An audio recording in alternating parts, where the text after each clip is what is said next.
Millet pongal చేస్తున్నానండి. వాటికి కావాల్సిన పదార్థాలు మిల్లెట్, పెసరపప్పునండి నైట్ నానబెట్టి శుభ్రం కడిగి పక్కకు పెట్టుకోవాలి.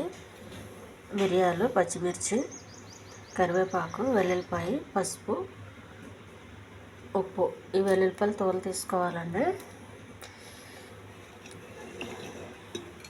ఒక కుక్కర్ తీసుకోవాలి. కుక్కర్లో ఇవన్నీ వేసుకోవాలండి.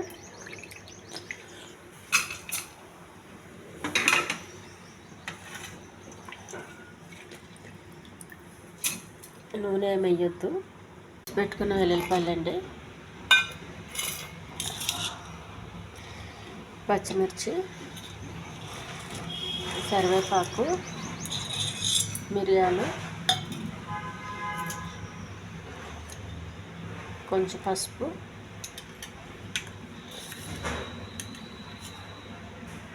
పొంగలకు సరిపడా ఉప్పు, ఒక గ్లాస్ వాటర్. స్టవ్ వెలిగించి కుక్కర్ పెట్టాలండి. ఉప్పు కలిసే వరకు కొంచెం కలపాలి. కుక్కర్ మూత పెట్టి 5-6 విజిల్స్ రానివ్వాలి. పొంగల్ కొంచెం వాటర్ దగ్గరికి ఎగిరిపోయే వరకు కలుపుతూ ఉండాలండి. కుక్కర్లో పెట్టినప్పుడు మనకు అంత గట్టిగా అవ్వదు. దించిన తర్వాత కొంచెం కలుపుతూ ఉండాలి. ఇది చాలా హెల్దీ పొంగల్ అండి. ఇది నూనె కానీ నెయ్యి కానీ ఏమీ వేయలేదు. వైట్ రైస్ కూడా వేయలేదు. రైస్కి బదులు మిల్లెట్ వేసుకుంటే చాలా హెల్తీగా ఉంటామండి. మిల్లెట్స్ మనం అన్నంలో తినడానికి ఇష్టం లేనప్పుడు ఇలా పప్పులో వేసుకుంటే పొంగల్ టైప్లో చేసుకుంటే చాలా బాగుంటుందండి. హెల్దీ మిల్లెట్ ఇది.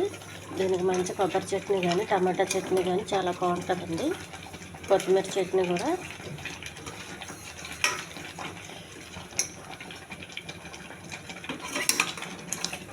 ఈ వెల్లుల్లిపాయలు అవి బాగా ఉడకాలండి.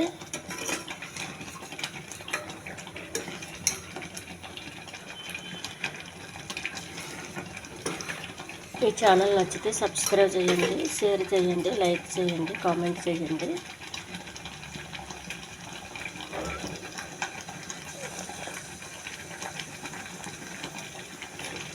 పొంగల్ అడిగట్టకుండా కలుపుతూ ఉండాలండి. మనం కలపడం కొంచెం ఆపేసినా కానీ అడగట్టేస్తుంది. మాడిపోతే తినలేము అసలు. కొద్దిగా వాటర్ ఉండగానే దించి పక్కకు పెట్టుకోండి, గట్టి పడిపోతుంది.